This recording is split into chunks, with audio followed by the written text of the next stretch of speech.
being here. My name is Arminda Franco-Ruiz, like Yvonne said, and I'm an independent heritage specialist from the Caribbean and former director of the National Archaeological Museum of Aruba. What is the role of museums in the process of restitution of colonial collections to the countries of origin? Could museums storing colonial collections and the counterparts in these countries collaborate beyond the physical repatriation of these objects? Do museums have the power and potential to diversify and enrich relations between countries by educating their communities on the stories behind these collections? How could museums aid in the exchange of knowledge and information about the heritage of the diverse communities in the Kingdom of the Netherlands, potentially enriching and diversifying the relations between its constitutional partners? These are questions I am currently incorporating in a research proposal on the topic of repatriation of colonial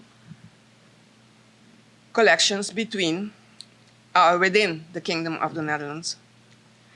I want to emphasize that this proposal was initiated and largely developed during the course Honors in Humanities program of the University of Curaçao Research Institute and the University of Amsterdam, funded by the NWO in the Netherlands. This project was titled Cultural Practices of Citizenship Under Conditions of Fragmented Sovereignty. And I want to thank and commend Professor Dr. Rosemary Allen from the University of Curaçao for being my critical friend in this paper. Next slide. Yes, that's the kingdom. The Kingdom of the Netherlands is currently formed by 4 countries, namely European Netherlands, you see that,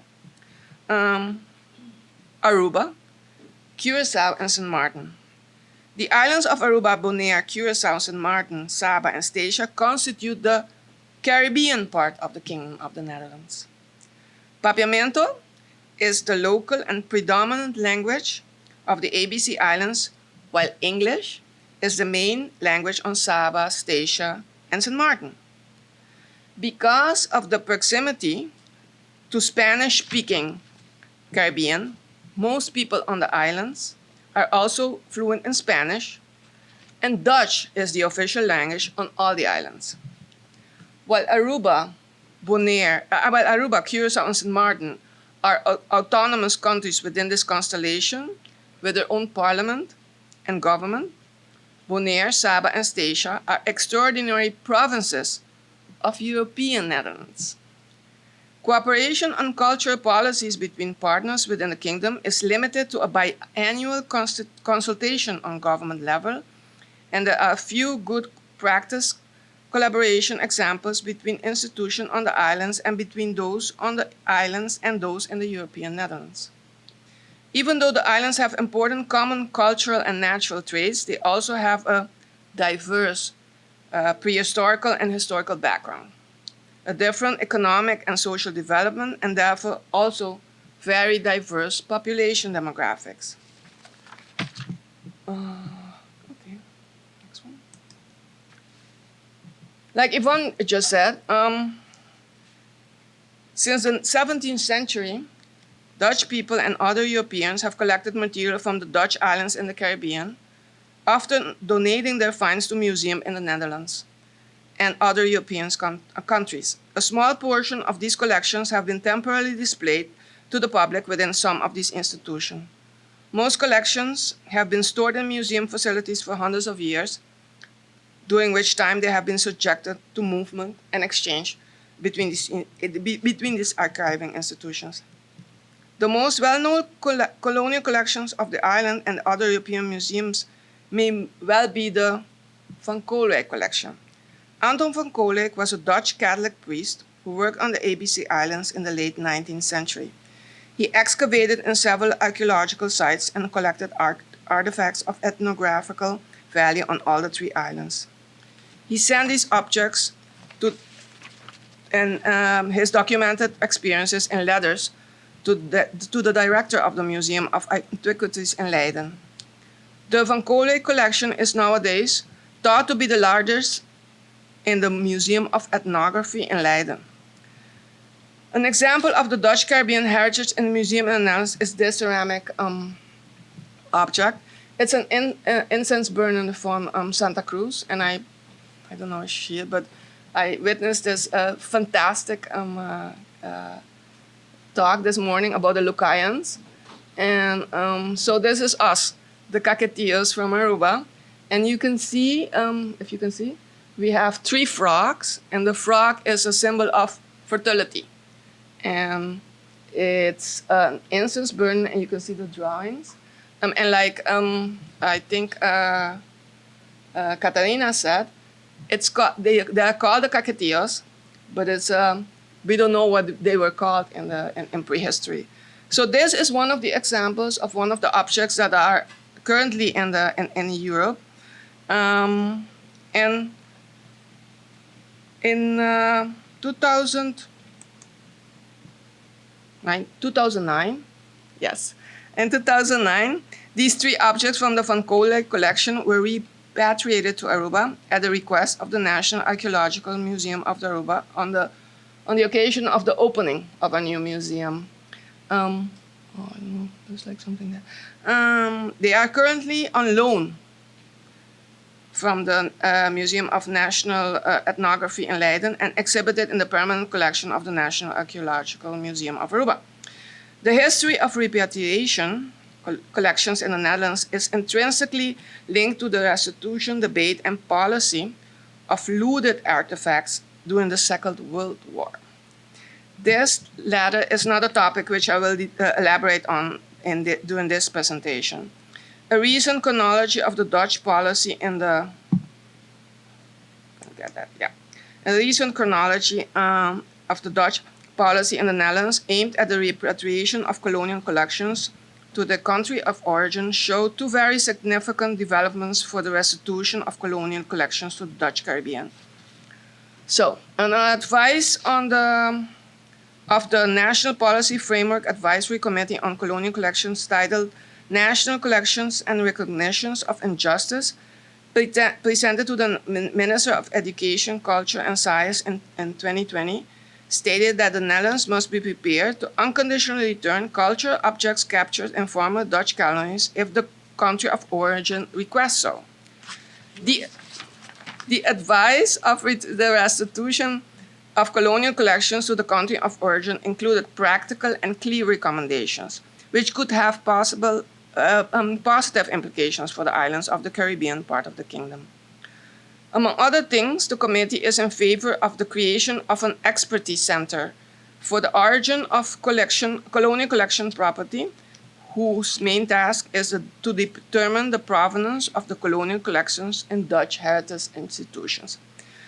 This advice of the Council for Culture was accepted by the government, and implementation has started with the creation of a Restitution Commission. This commission will advise the Minister of Culture of the Netherlands, of the European Netherlands, on request of restitution of colonial collections and the Second World War collections. A recent publication also points to the creation of a consortium of several museums, research and government agencies with, among other goals, to create an online infrastructure accessible to all stakeholders.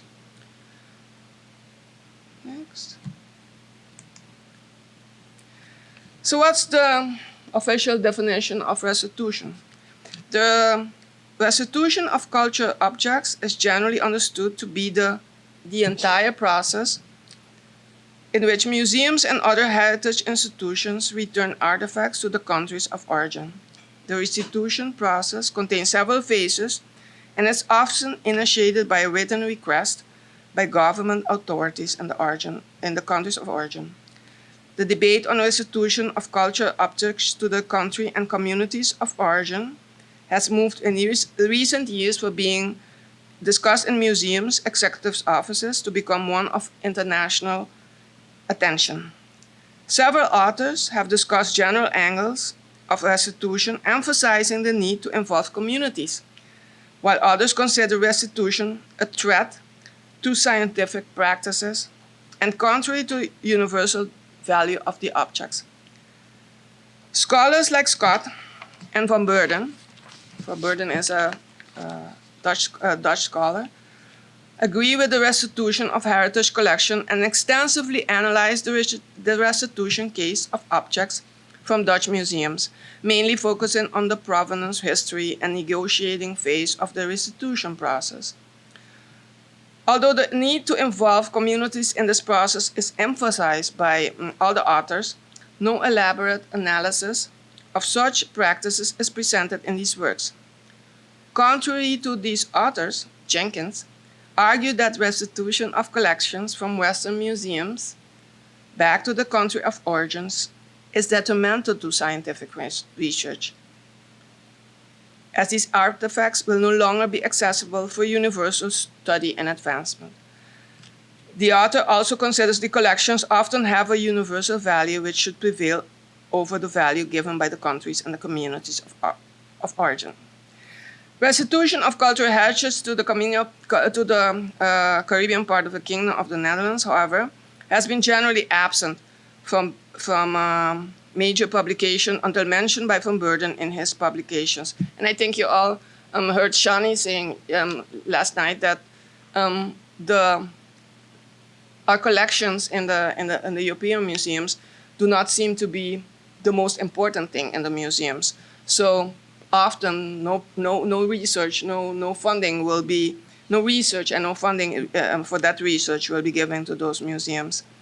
I'm gonna go to the next slide. Yes. During my tenure at the National Archaeological Museum of Aruba, I visited museums and institutions which manage heritage in the Caribbean part of the kingdom. Considering the state of research, documentation, and conservation of these collections, and the limited knowledge of all communities within the kingdom about the content and stories behind the collection, I believe the restitution process to be an ideal time and opportunity to collectively focus on these collections, as they not only tell stories of each individual island, but they also tell the story of us as a kingdom within the Netherlands. These collections, housed in Dutch and other European institutions, may well be stored in more favorable conditions, but the research of these collections and making the information about them accessible has been long overdue. The repatriation of colonial collections should be paired with an active exchange of knowledge and information within the Dutch kingdom. You see here the museum definition in Papiamento, and I want to commend my very dear colleagues of Museum Divine Commission. I see Adelisa there. We have, yes, and Angelina there. And I see we have, like, with MAC, we have translated the museum definition, I think, in 6 languages. And if you see here, and it's a lot like Spanish, but you see diversity, you see ethically, and you see a lot about education and enjoyment of our own communities. For the research on the repatriation of colonial collections to the Caribbean part of the kingdom, I propose 2 main research questions. Let me see if I have those.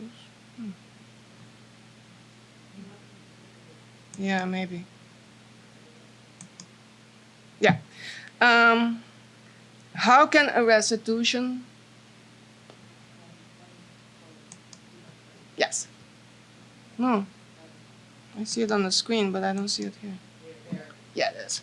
I propose 2 main questions, which would be: how can a restitution policy of heritage collections diversify and improve relations and open up new avenues of relationship within the Kingdom of the Netherlands? And the other one, I think, is very important for this meeting. What role of roles could museums play in the development and execution of this restitution policy? Okay. The first step of the research I propose will be a comparative study of restitutions in the region, Mexico, Colombia, and in the Netherlands, the Dutch Caribbean, Suriname, and Indonesia. as a way to document general and best practices, to identify similar themes, patterns, and differences in a thematic analysis. The comparative restitution cases analysis would lead to elements that should be replicated in a restitution policies within the Kingdom of the Netherlands and reveal those areas where new custom designs approaches might be needed. By including the analysis of restitution cases from the nearest region of the Dutch Caribbean, new knowledge on how to deal with restitutions within the kingdom will be developed. As most existing literature focus exclusively on European restitution cases. To bridge the gap in the literature, where the voices of all actors in the repatriation cases are often missing, in-person consultations, I think that's very important, will add a valuable and a contemporary component to the analysis of case studies in the first phase of the research. Collections and artifacts often are part of our stories, which, when documented, would be of added value to a restitution process. A narrative analysis of these stories is envisioned as part of this research. Subsequently, quantitative primary data will be gathered on the collections of the Caribbean part of the kingdom in the Dutch and other European institutions. An inventory of these collections will be established in digital format after researching relevant archives in the Dutch Caribbean islands, the Netherlands, Germany, and Spain. The provenance research status of these collections will be assessed and documented as part of the study. Okay, are you ready? Yeah. Okay. The role of the museums. Oh, what happened there? Anyway. Anyway, the role of the museums involved in the restitution process will be developed within the context of the new museum definition adopted by the International Council of Museums in 2022 and established through stakeholders and community consultations.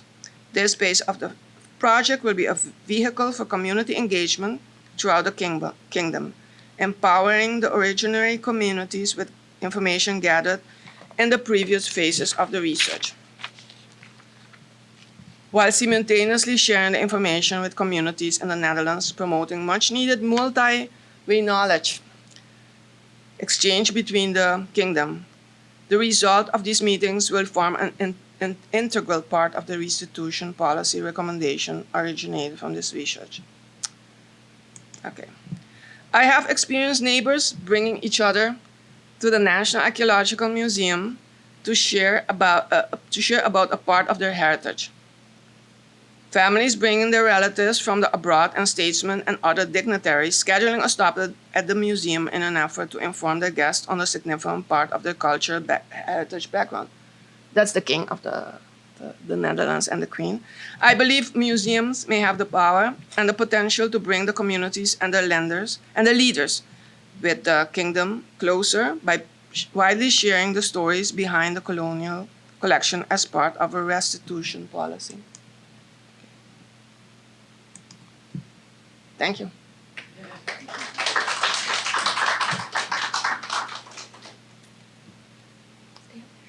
Oh, okay. Taking any questions from the audience? Just raise your hand. No questions? Conversation expand on the process of returning, sort of what does that look like? And so that when somebody maybe the country is not prepared or has the resources to then embark on the, you can expand on that.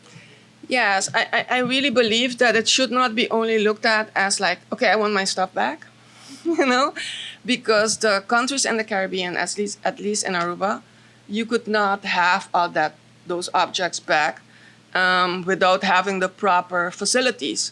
I believe that if in the past these collections have been shown in European museums and where people have paid to go see them, I think it would be a good idea to, when you give them back, also to make sure that they will, be accessible to the community. And those funds that in the past you raised through showing these objects should also go to that cause.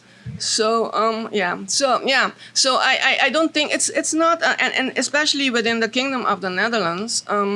I think the educational value, what we have in common, and also what makes us diverse, is very important.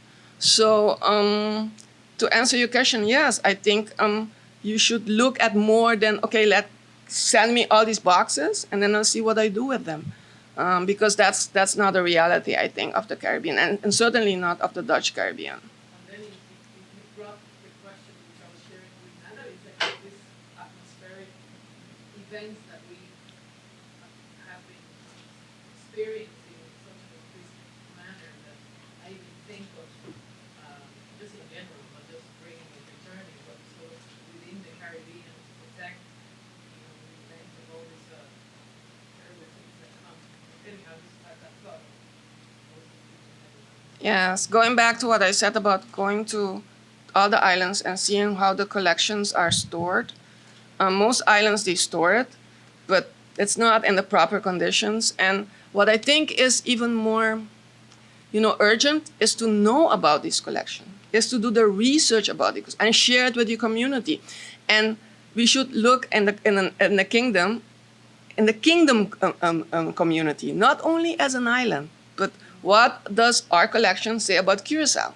What does our collection say about slavery? What does us, So I think it's that sharing, and I think that's where museums play a very pivotal role. And it also makes me think of job generation, because all these opportunities to, now imagine that in a very well organized way, there's some transaction going on that opens up the demand for experts to work on with the artifact or whatever it is return. So it makes me think of opportunities for, people to also have the chance to do jobs when those things begin happening. Yeah, absolutely, absolutely, and I think that within the kingdom you can have. I mean, we had that at the National Archaeological Museum, a Museum of Aruba. We have a lot of scholars or students coming from the Netherlands. I think what needs to be done further is that we share that we had, students from the Netherlands, and now it's not only the Netherlands, it's the European students coming and helping us, and that we had Aruban and Curaçaoan students going to Europe and researching and then bringing back our history. I think that's very important, and I think that's where museums play a very important role. Yvonne was Go there. ahead, and then Alex. I wonder about this dynamic of giving objects back to museums, right? Oftentimes, when they were taken from the kingdom, right? And it's certainly it's the case with a lot of objects. We have some from the Smithsonian that were taken from both communities, right? And so the argument is you give them back to the museums, or you can put the track record of the people is lost, right?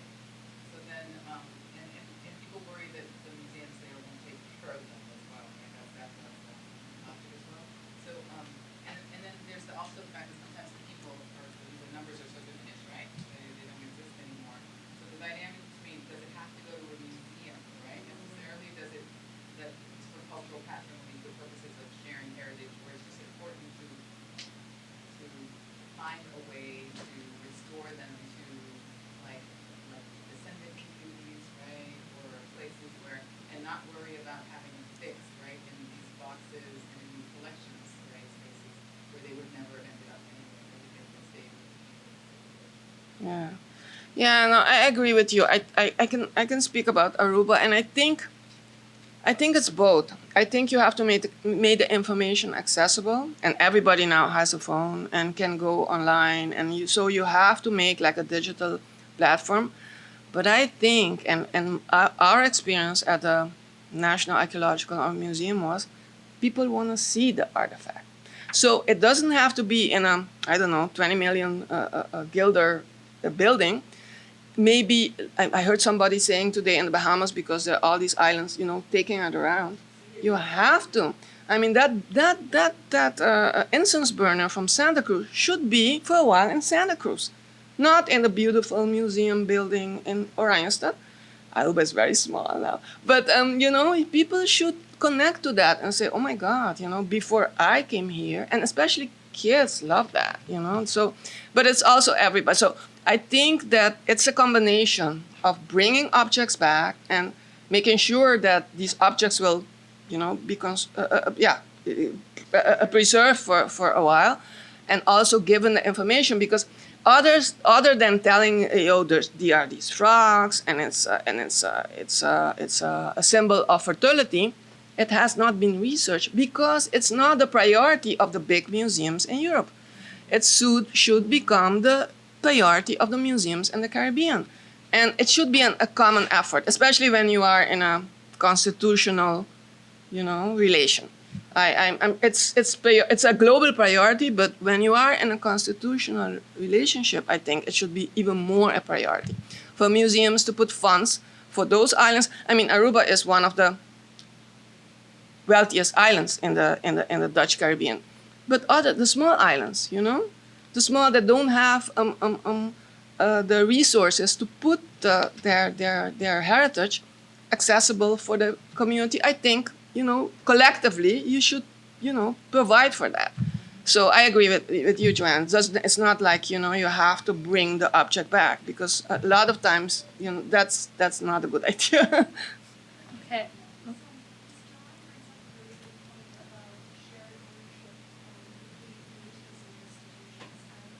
There are case studies in New Zealand in particular with Tonga and Niue. So Tonga is really the ancestors of the Indians. So they've been dispersed throughout not only museums in New Zealand, but also throughout the world.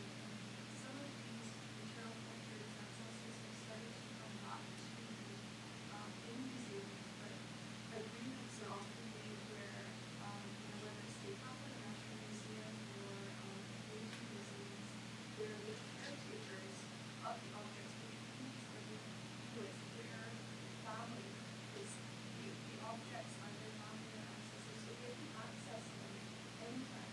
They don't need for each member from a particular group can go up to the father and say, I would like to access this object now, whether it's for a ceremonial rite or whether it's just for spiritual connection. And so I think we're starting to have some kind of blueprints about how some reflections of the kind of the shared ownership between communities and museums can, Thank you, Natalie. Alex, you get the last say. 30 seconds. Go. You, Alex, go ahead. Thankfully, Joanne touched on one of the things that I was going to say, and I think part of that idea of getting back to the community is that as difficult as it is, because for most of us, or a lot of us who speak to this idea of Restitution preserve these things as long as possible. These things were never made with the intention that they would last forever, but it's very hard for us to let that go, and we need while we want to preserve this cultural heritage. So I think that's part of the battle. One thought I guess I have is, and this is something I've thought about for years and always struggled with, is how can we use digital technologies almost like for digital restitution. And so I know Lisa mentioned this idea of using time out with friends that we face here. When we had our years ago, I remember going online and seeing that they lost huge portions of the collection because of flooding from the sand that was brought in.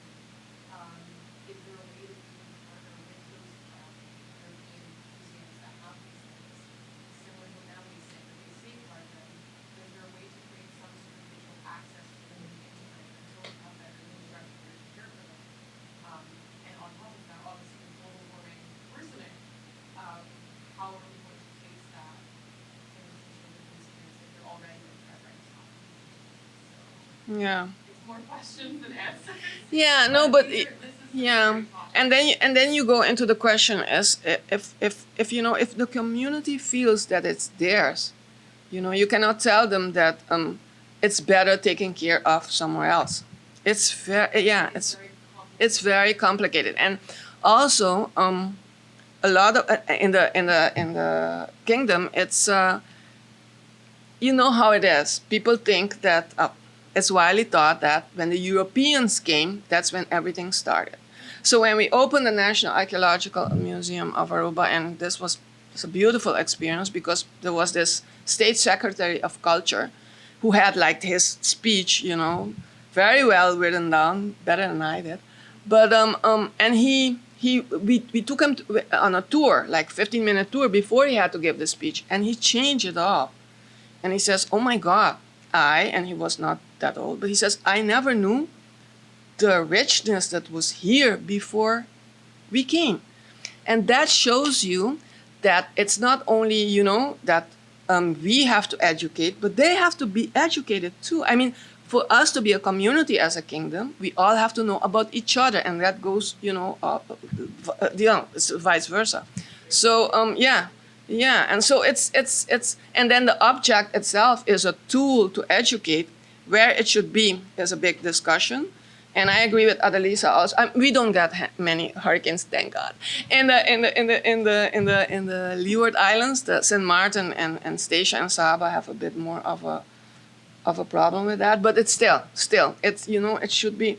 And yes, what you said about if it was meant to be, if it was built meant to be to last forever, I don't know. But it is what tells us about ourselves.